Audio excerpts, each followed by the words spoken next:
Hi friends, welcome back to my YouTube channel.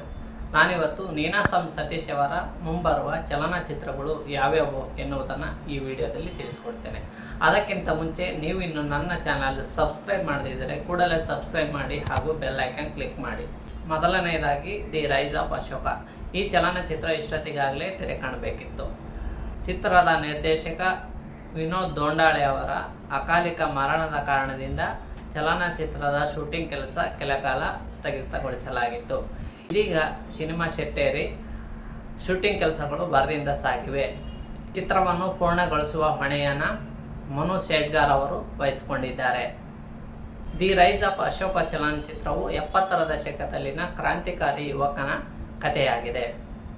ಈ ಚಿತ್ರದಲ್ಲಿ ನೀನಾಸಂ ಸತೀಶ್ ಅವರು ಕಾರ್ಮಿಕರ ಪರವಾಗಿರುವ ಯುವಕನ ಪಾತ್ರದಲ್ಲಿ ಕಾಣಿಸಿಕೊಂಡಿದ್ದಾರೆ.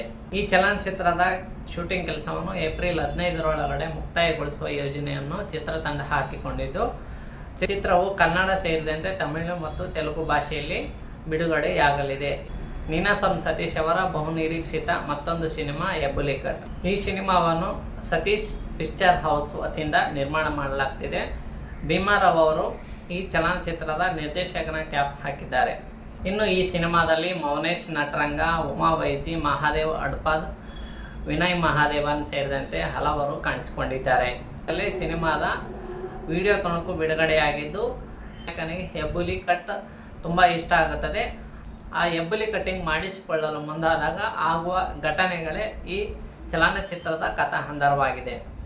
ಊರು ತಿರುಗಾಡಕತ್ತಿ ಇದಕ್ಕೆ ಹೋಗಲ್ಲಂತಿ ಚಪ್ಪಲಿ ಕೊಟ್ಟು ಬಾ ಅಂದ್ರೆ ಕಾಲು ಸೆಟದೋಗ್ತಾವಲ್ಲ ನಿನ್ಗೆ ಕೊಟ್ರ ಕಿಸ್ಕೊಂಬ. ಸಾಮಾಜಿಕ ಅಸಮಾನತೆಯ ತಳಹದಿಯಲ್ಲಿ ಈ ಸಿನಿಮಾದ ಕತೆ ಮುಂದುವರಿಯುತ್ತಾ ಹೋಗುತ್ತದೆ. ಉತ್ತರ ಕರ್ನಾಟಕದ ಭಾಷೆಯನ್ನು ಬಳಸಲಾಗಿದ್ದು, ಹಾಸ್ಯದ ಮೂಲಕ ಕೆಲವು ಸೂಕ್ಷ್ಮ ವಿಚಾರಗಳನ್ನು ಹೇಳುವ ಪ್ರಯತ್ನವನ್ನು ಚಿತ್ರದಲ್ಲಿ ಮಾಡಲಾಗಿದೆ.